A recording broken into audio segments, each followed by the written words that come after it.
Bonjour à tous, je suis très heureux de vous retrouver pour ce nouveau numéro du MAG sur School TV. 30 minutes consacrées à l'éducation de vos enfants, à chaque fois une thématique forte, une initiative sur le plan local et ou national avec Alix Nguyen. Salut Alix. Salut. On y va avec Axel Etienne qui décidément va à toute allure. Le MAG qui reçoit une championne de BMX aujourd'hui. Axel Etienne revient pour nous sur son aventure au JO de Paris et se projette déjà sur LA. Los Angeles 2028. Elle nous en parlera dans un instant. Entre avantages et contraintes, comment mener de front études supérieures et sport de haut niveau. C'est le traditionnel casse-tête, vous le savez. On posera justement la question à Axel, qui est-elle en 4e année de kinésithérapie? Rien que ça. Il y aura une loupe. Oui, je parle de l'initiative de Laura Flessel, championne olympique d'escrime et ex-ministre des Sports, qui a lancé une école dédiée à l'accompagnement des sportifs de haut niveau. On aime bien la guêpe sur le MAG. On y va.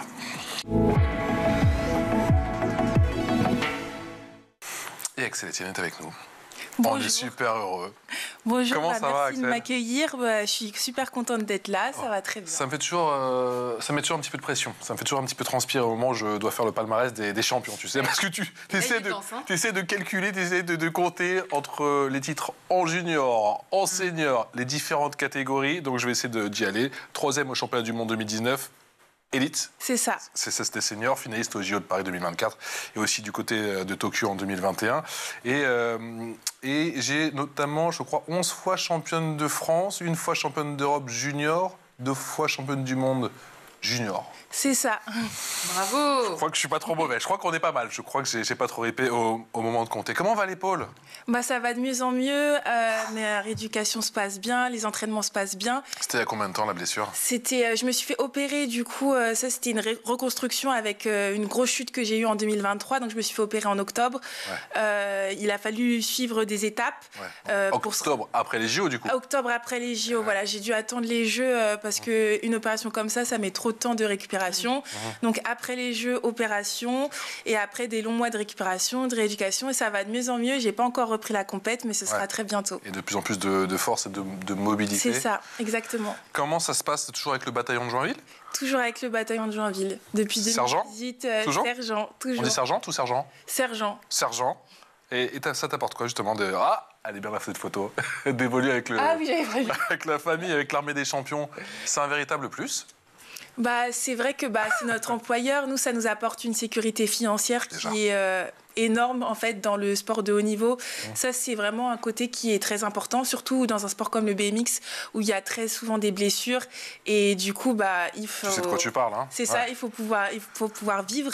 Et du coup, il y a ce côté-là et en fait, on a plein de valeurs qu'on a en commun et qu'on partage, des valeurs de cohésion, de dépassement de soi, et je trouve ça génial justement d'être à l'armée parce que on rencontre les différents corps, on rencontre les différents sportifs de haut niveau et à chaque fois, à chaque rassemblement, on passe vraiment des moments spéciaux. Et ça correspond à ton caractère. Tu t'es rapidement habitué aux différentes routines. Bon, j'ai pas exhumé les vidéos de 2022 où on te voit avec ton lit de camp. Pas tout ça, mais moi j'imagine qu'il faut s'habituer. Il faut s'habituer, c'est dur. Je pense que par rapport à mon caractère, le plus dur c'est le matin, quand il faut se lever assez tôt, à 5h du matin. Exactement. Ouais, il y a des petits trucs où il faut s'adapter, mais c'est toujours une expérience superbe et ça nous endurcit. Je trouve. Bon, je l'ai dit, hein, et on va parler bien sûr de ce double objectif, bien sûr, cette carrière de sportif de haut niveau. On dit aisément de toi que tu es comment on dit, bicrosseuse?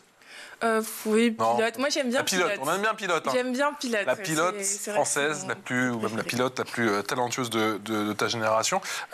Mais concernant ton épaule, est-ce qu'il est dur de se réfréner On dit souvent que c'est les cordonniers les plus mal chaussés quand on est bientôt kiné comme toi, du coup, c'est facile d'écouter son corps ou des fois on se dit tiens, je vais peut-être prendre un peu de risque parce qu'il y a la compétition qui arrive?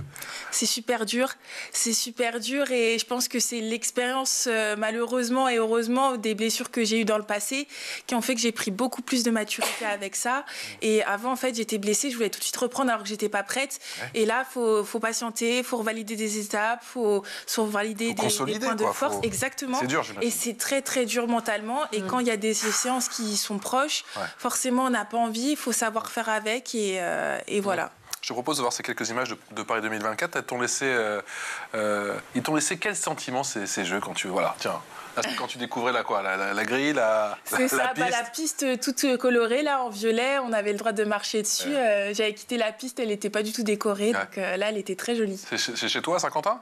Oui, chez c'est toi, ça. parce que ça J'habite fait un dans petit la même moment, ville. tu es Donc, dans la même ville, ça fait un moment que... C'est ça. Je m'entraîne depuis fin 2016. Là, ils ont changé toute la piste du coup pour les Jeux. Donc, c'était pas une piste, on va dire, que je connaissais depuis des années. Mais j'ai pu la découvrir comme les autres, du coup, après qu'ils ont fait toutes les constructions. Et quel souvenir tu gardes de cette parenthèse enchantée, au-delà de la poignée de main? J'ai vu amical avec le président de la République. Au final, c'était quand même assez dur. Pareil, une chute juste avant les Jeux où j'ai dû m'adapter, où j'ai dû changer mes protocoles d'entraînement. Ça s'est pas passé comme tout ce qui était prévu. Du coup, ces Jeux, ils ont été très durs. C'était des beaux moments forts, mais il y avait aussi beaucoup de déceptions parce que je voulais faire la médaille. Et c'est vrai que après avoir raté mon start en finale, c'était assez dur. C'est comme ça. Et là, pendant cette période de rémission, comment est-ce que tu gères le manque de la pratique? Du coup, au final, ça me manquait un peu. Après, je prenais mon temps. Il y avait aussi les études à côté. Enfin, je fais pas que le BMX, donc c'est vrai que ça fait aussi penser à autre chose. Ouais. Et du coup, même si ça me manquait, le fait que je me sois fait opérer en hiver, ça, je trouve que ça aide beaucoup. Parce qu'en été, le BMX, ça manque à fond parce qu'il fait beau, il fait chaud, ça donne vraiment envie de rouler. Alors qu'en hiver, il pleut, il fait froid, il y a du vent. Du coup, ça va. Ça manquait, on va dire, un petit peu moins, même si ça me manquait quand même bien évidemment. Tu t'es déjà arrêté aussi longtemps dans la pratique? Oui, parce que j'avais déjà eu une opération de l'autre épaule. Donc, ça, c'est les opérations, c'est les arrêts les plus longs, en fait. Et du coup, pendant 5 mois, j'avais pas pu rouler. Donc, ça, je connais ces arrêts assez longs, comme ça. Et du coup, c'est vrai que c'est long, mais il faut faire avec et il faut accepter les étapes par lesquelles on passe, ce qui est très dur. Dans quelle mesure Paris 2024 a encore un peu plus démocratisé le BMX Race? Je pense déjà avec les résultats, le triplé des hommes qui était magnifique. Je pense que maintenant tout le monde sait ce que c'est. Joris Daudet, Sylvain André et Romain Mailleux, on ne peut pas les oublier. C'est clair. Ouais. Et je pense que maintenant tout le monde sait ce que c'est le BMX Race. C'était très beau à voir, c'était exceptionnel et surtout qu'eux ils se sont battus.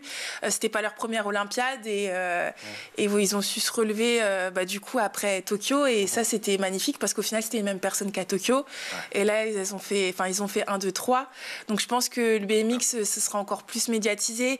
Déjà que je trouvais qu'avant Paris, le fait que ce soit les Jeux à la maison en termes de sponsors, de médiatisation, enfin tout ce qu'il y avait autour, déjà je trouvais qu'on était beaucoup plus suivis, beaucoup plus aidés. Donc même avant les Jeux, ça se développait quand même beaucoup. Et ça s'est démocratisé aussi pour les filles? Parce qu'il y a ça aussi, parce qu'on a vu les 3 garçons, mais on a vu beaucoup de commentaires, moi je me souviens des réseaux sociaux, où on disait « Waouh, les filles aussi, elles en voient en gros ». Je pense, après je suis pas revenue j'ai fait un peu de compète, oui justement j'ai fait un peu de compète de Coupe de France après les Jeux et c'est vrai que les petits me suivaient dans les courses, c'était super sympa, ils me demandaient des autographes et tout, mais et c'est vrai que ça m'a surprise parce qu'au final moi j'ai fait la finale mais j'ai pas fait de médaille et du coup qu'ils me disent félicitations et qu'ils ont dit on t'a vu rouler, ça m'a vraiment fait chaud au cœur et je pense que oui ça a participé à développer le BMX féminin. Après j'attends de voir encore sur des plus grandes compétitions, etc. Donc j'ai hâte aussi de reprendre les grosses compétitions, mais c'est vrai que sur les Coupes de France, déjà j'ai vu ça, et au Championnat de France, j'ai vu que j'étais très soutenue par les Français. C'est cool. Et toi, tu as commencé le BMX à 8 ans? Oui, c'est ça. Qu'est-ce qui t'a attiré vers ce sport? C'est mon grand frère qui en faisait, donc je connaissais pas avant.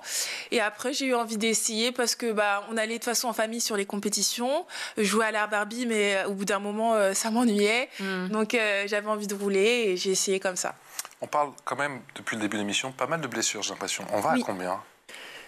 Quelle vitesse en BMX? C'est à peu près entre 50 et 60 km/h. Quand on dévale la rampe en 2-3 secondes, 2-3 secondes, tu te retrouves à 60 km/h. On va voir quelques images d'ailleurs avec ton entraîneur, je crois, où tu es une espèce de poussée comme ça en scooter. C'est justement pour t'entraîner à gérer cette vitesse. La survitesse, à pédaler en allant très vite avec les jambes. Waouh. C'est pour travailler à la cadence. Waouh.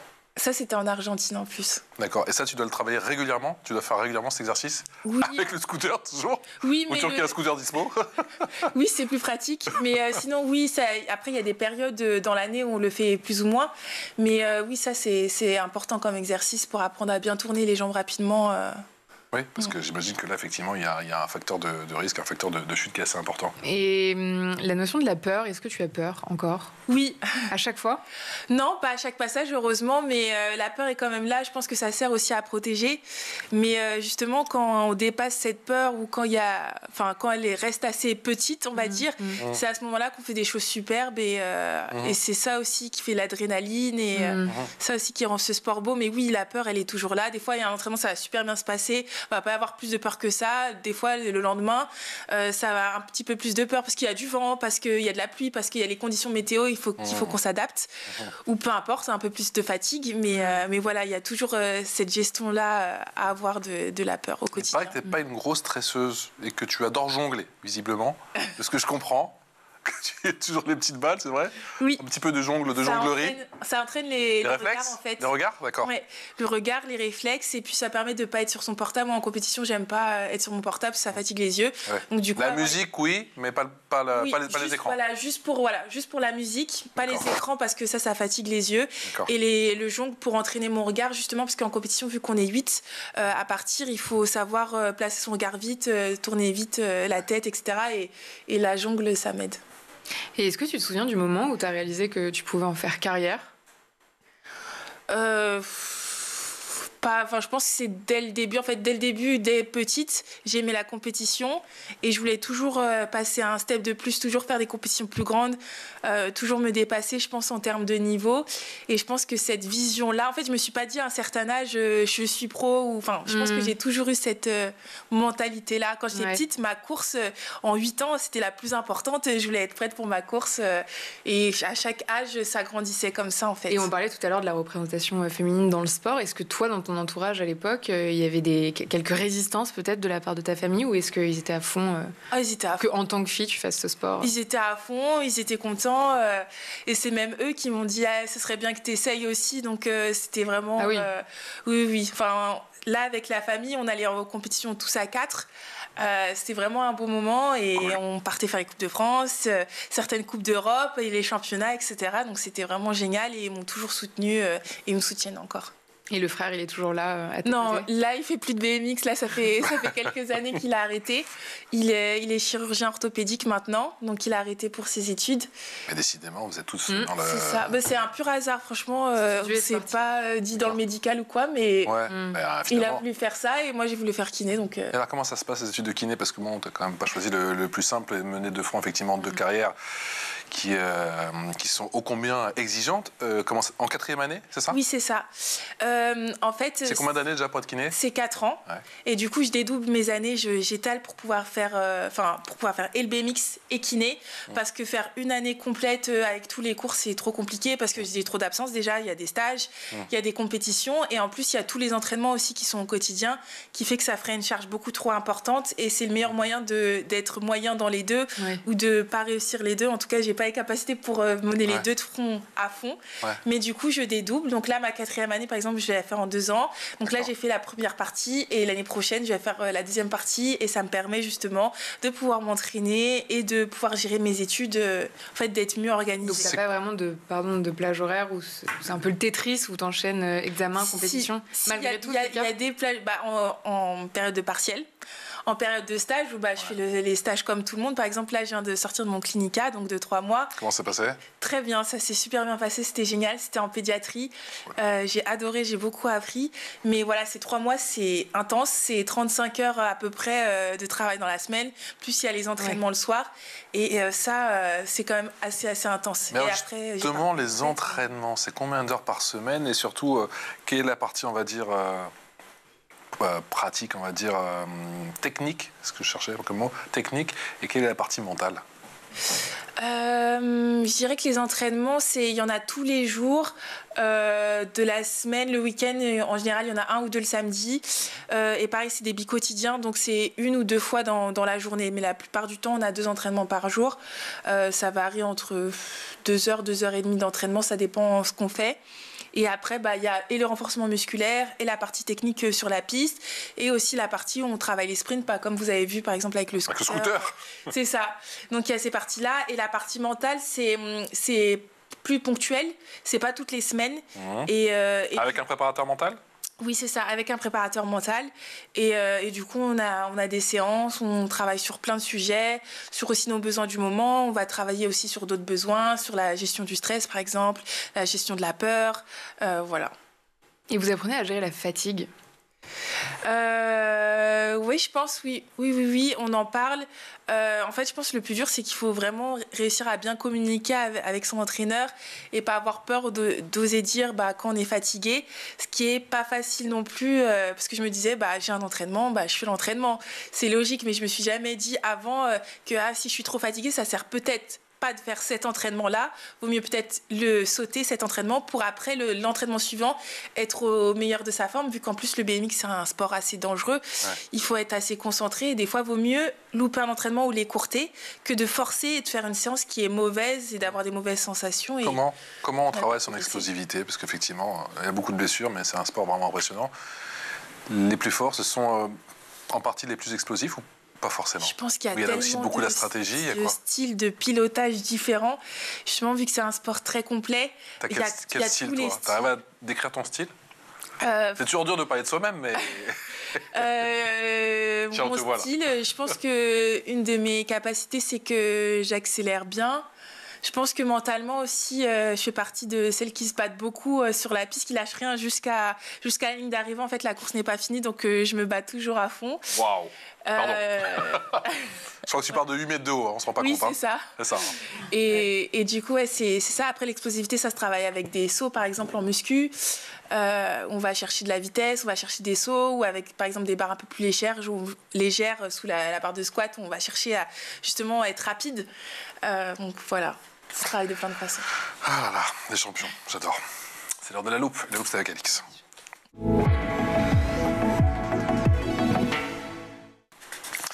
Et aujourd'hui, ma chère Alix, tu nous présentes l'initiative de l'ancienne championne olympique d'escrime et ex-ministre des Sports, Laura Flessel, dite la GEP, qui s'engage en faveur des 18-35 ans. Et oui, quand le podium s'éloigne et que la vie d'après reste incertaine, que fait-on? C'est à cette question que tente de répondre Sport Excellence Reconversion, une école française dédiée à l'accompagnement des sportifs de haut niveau. Cette initiative est née du constat qu'en France, la reconversion des athlètes est encore trop souvent un saut dans le vide. À l'origine de ce projet, Laura Flessel, quintuple médaillée olympique et ancienne ministre des Sports, et Richard Hulin, ex-collaborateur chez Adidas. Ils ont fondé cette école ensemble en 2021. On écoute Laura Flessel sur le constat initial qui a motivé la création de cette école.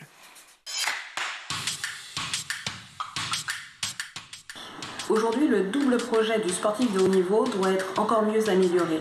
Il existe des programmes, il existe des partenariats, mais lorsqu'on regarde, le constat est que le sportif, dans sa reconversion, souffre. Nous avons de très belles réussites, mais nous avons aussi géré un point d'honneur à mieux améliorer les infrabacs. Un sportif, il doit chercher un double projet, il doit minimiser la surprise, et lorsqu'il est champion sur la piste, il doit aussi avoir un équilibre en dehors. Alors, l'école Sport Excellence Reconversion va accompagner le sportif de manière à ce qu'il puisse se retrouver, je dirais, à l'aise dans sa vie professionnelle demain. L'idée, c'est de lui diagnostiquer, de l'aider à écrire son projet professionnel, en comprenant en fait ses appétences, ses compétences. Et fort de ça, nous allons lui permettre d'avoir un suivi dans les métiers passion, comme le luxe, le tourisme, le sport bien sûr, et le digital et le design. Et selon l'Agence nationale du sport, chaque année, environ 5000 sportifs mettent fin à leur carrière en France. Et pour beaucoup, commence alors une traversée du désert. Laura Flessel parle d'un délai moyen de 6 à 8 ans pour retrouver une stabilité financière et une vraie direction.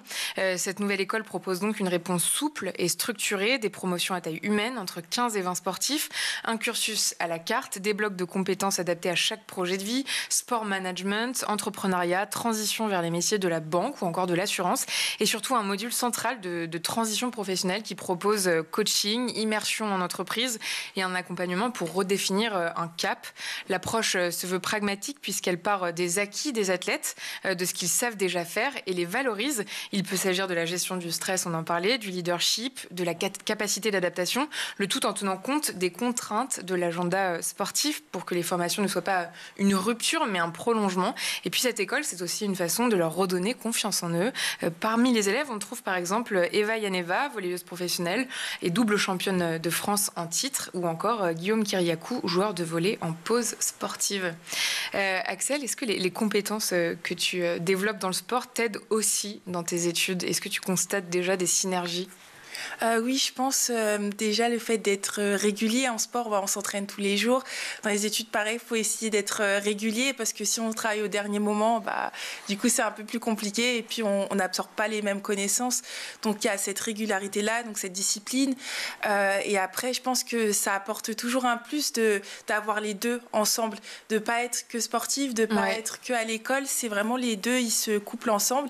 Et du coup, même quand on est en période de blessure, par exemple, il y a toujours autre chose qu'on sait faire, qu'on peut faire et on n'est pas, on va dire, en train de déprimer ou quelque chose. Toi, tu as toujours su que ce serait une évidence, qu'il n'y avait pas un choix à faire entre les deux, quoi. Oui, ça s'est toujours très bien passé, très bien goupillé, même s'il y a eu des années où c'était beaucoup plus dur à gérer, etc. Mais j'ai jamais voulu arrêter les études ou arrêter le BMX par rapport à l'un ou par rapport à l'autre. Qu'est-ce qui te drive, si je puis dire à l'anglaise? Qu'est-ce qui te motive le plus, toi? C'est l'amour de la gagne ou c'est la détestation de la défaite? J'aime pas perdre. On dit bien. J'aime bien gagner. Et du coup, c'est un mixte des deux. C'est tout l'ensemble, en fait. Ouais. Les émotions qu'on a quand on fait de la compétition et quand ça se passe bien, c'est incroyable. Et même justement, quand ça se passe moins bien, on a aussi des émotions qui sont incroyables. Et que je pense qu'ils sont très...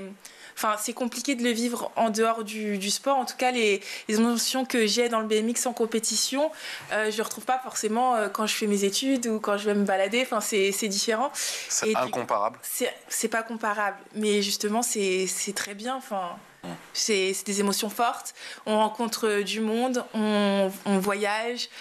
On partage beaucoup de choses, on se dépasse à chaque instant, tout le monde se dépasse et c'est beau aussi à voir, je trouve, de regarder les compétitions, même quand des fois je regarde les autres rouler, je me dis waouh, c'est magnifique. On est dans un sport très visuel aussi, donc c'est vrai qu'on est beau à avoir roulé et on va vite. On saute. Vous êtes un peu fou. Vous êtes un peu fou. Ouais, c'est ça. Ouais. Très visuel. Et tu penses déjà à l'après-carrière sportive? Est-ce que ça te fait peur? Non, ça me fait pas peur. J'y pense, oui, mais c'est pas pour tout de suite. Là, j'ai encore quelques années. Los Angeles, là, on y est, là. 2028, hein, les gars. Exactement. En fait, ça me semble loin, mais ça va arriver très, très, très vite.